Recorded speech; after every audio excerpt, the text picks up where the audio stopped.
mezbon. Oh my gosh, that's a tremendous piece. Yeah, that looks amazing. I'm eating like a king tonight.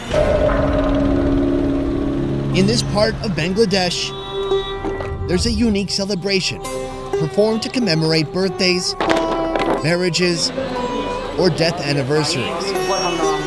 Details of the ceremony may differ, but they all have one thing in common: one food that's center stage. This is the story of a Chittagong mezbon.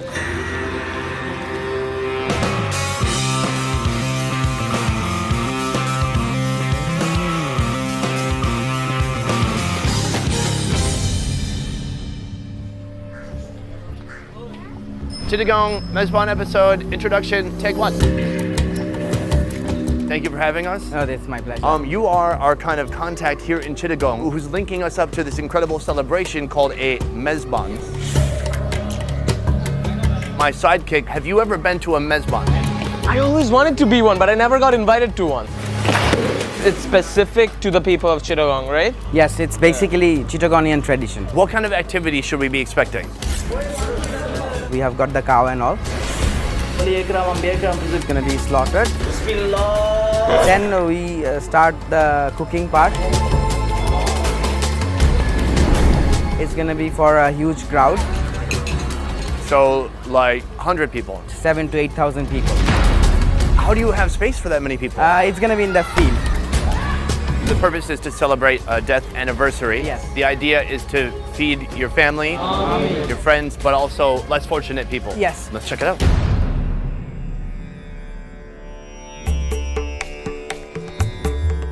Throughout Asia, death anniversaries are common practice. Family members gather to pray, pay respect, and eat. In Chittagong, this coming together of loved ones can take the form of a mezbon.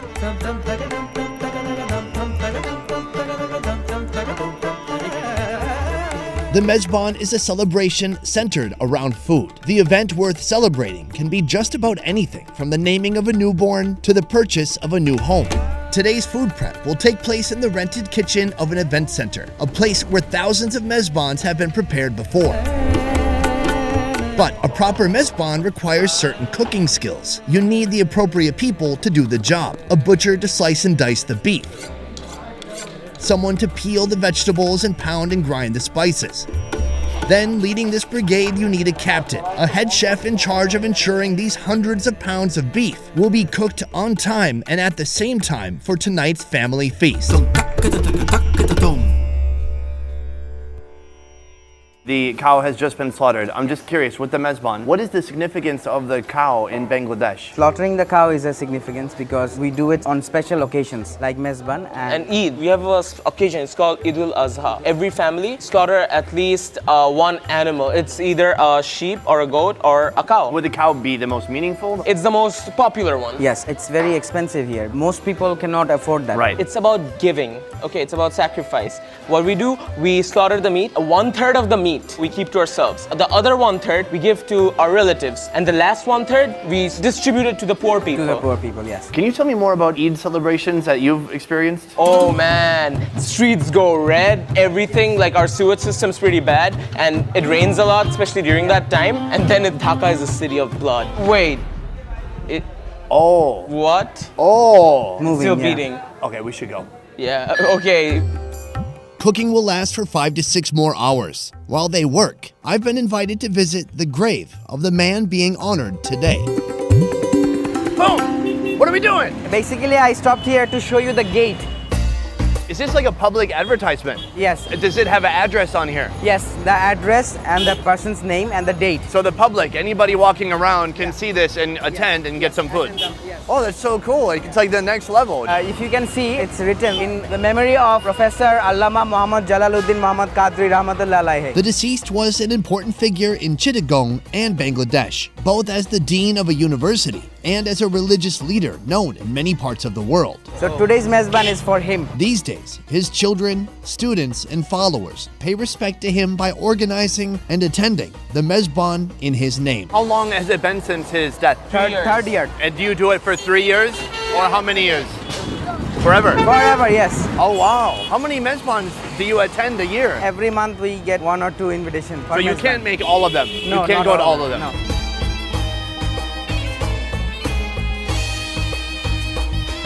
We have come to the graveyard of our beloved Huzur, who is lying here. This is the main grave, and then it's the Hujur's parents. So each plot here is a grave. It's their family graveyard. I mean, are these common throughout the city? To actually pull this off, you need to be privileged enough to actually own a piece of land where you can have a family graveyard. Right. Very expensive. Are you gonna pray? Yeah, we'll offer a prayer. صلاة تنجينا بها من جميع الأفوال والآفات وتقضي لنا بها جميع الحاجات وتطهرنا بها من جميع السيئات إلا الله محمد رسول الله صلى الله عليه وسلم. السلام عليكم ورحمة الله وبركاته.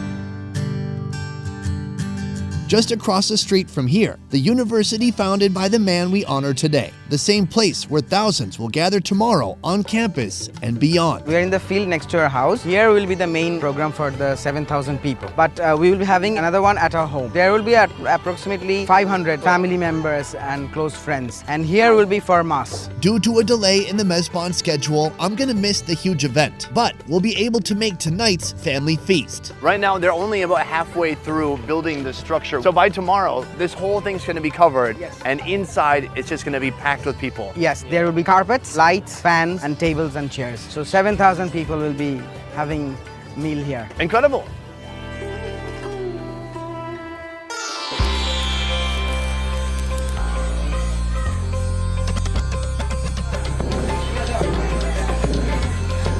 Back in the kitchen, cooking is still underway. The butcher has portioned the entire cow. Chuck, brisket, round, it all gets cut into bite-sized pieces and mixed together for a dish known simply as mezbani beef.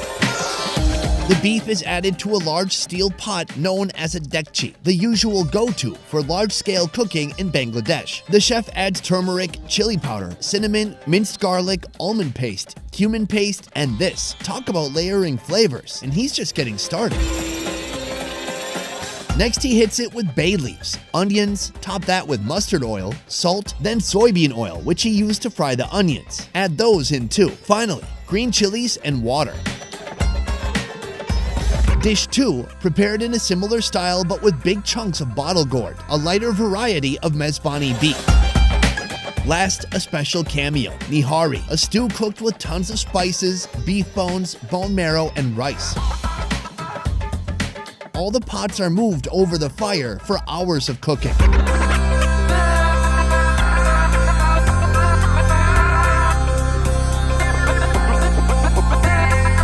At last, the food is complete. There's enough here to feed hundreds, steaming hot, ready to go, awaiting just one crucial final step, a few drops of holy water and a prayer.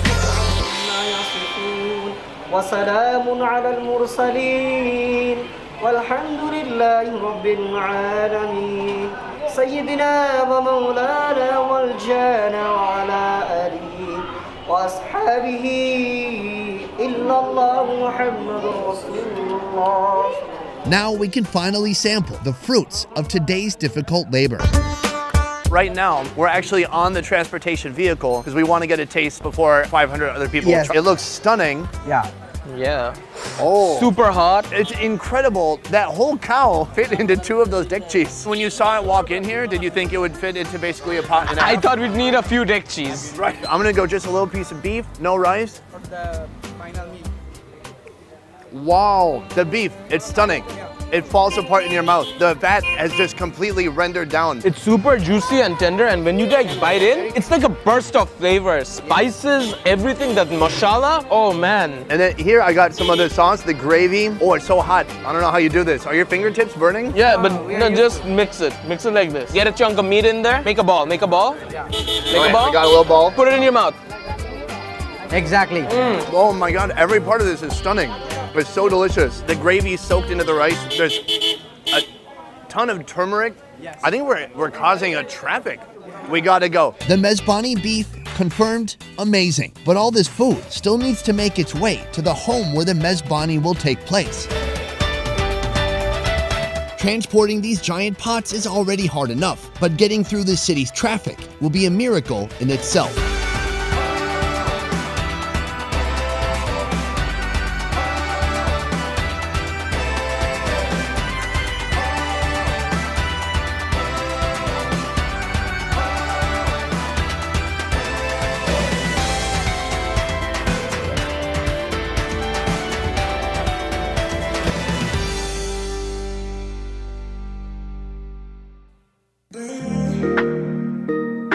This Mezban is a day full of formalities and tradition. Prayer before the slaughter.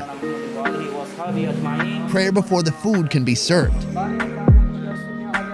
And within a private room of this house, a tradition I'll witness for the first time. Before dinner begins, the Quran is read from beginning to end. The entire central religious text of Islam, all in Arabic. Sections of the holy book are divided among dozens of men. Still, the task itself takes hours. During the reading, I get to meet a special guest, a friend of the deceased, Mr. Sufi Mizanur Rahman. These bodyguards in the basement are for him. From our short interaction, I can say he seems like a humble man who also happens to be a Bangladeshi billionaire. Finally, it's time to eat. Guests are brought to the tables in shifts. The elders eat first, then it's us. Dish after dish is portioned and quickly served to everyone in the dining room. It's a tradition that we serve the food to the special guests. Oh, am I a special guest? Yes, of course. This is incredible. Thank you so much. We usually start with the vegetable one. Ah, okay. Oh, that looks great. Gentlemen, thank you very much. Very tasty. Oh, man. For being a vegetable, Yeah. that's a good vegetable. My gosh. Oh, So it's not very spicy for you? not spicy at all. It's perfect. I don't know. It's like heavy and light at the same time. Yeah, and the combination, it's kind of different. Like you get puff, like the lentils and the gourd, they all just go together. I love that. I want to jump into this right here. Can I do that? Yeah, sure. This is nihari. Oh my gosh, that's a tremendous piece. I'm eating like a king tonight. All right, listen. First of all, the shank meat, it is so tender. It's just been rendered down so soft. It's like fatty, gelatinous cartilage around the leg, and then a bit of protein on there too. Oh, this is really incredible. This is the main event right here. I heard you could just. Yeah, see, it's coming out. Wait, is it coming out? Yeah. Yeah. You just hit it on the Oh, plate. was that it? Now suck it. Legit, you have to suck it.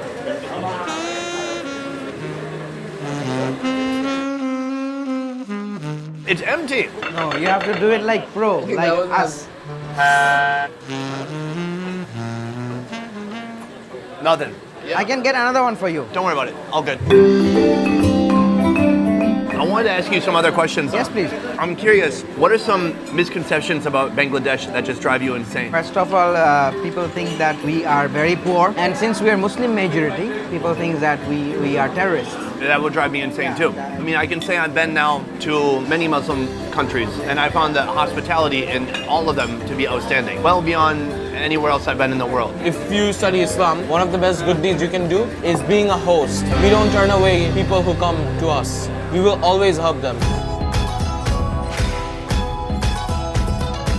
The Mezban tradition highlights the best values you'll find in this country. It's the bomb. Providing for others, We distribute it to the poor people. patience, community, and hospitality. I am not Muslim, I am not Bangladeshi, but still, I'm invited with open arms to sit shoulder to shoulder with my Bangladeshi brothers and eat to my heart's content. That is Mezban. And finally, I want to give a huge thank you to Mohammed Rehan Hussein, Mohsen Asrar, and Abu Sahid Hamed for all of their help in making this video happen.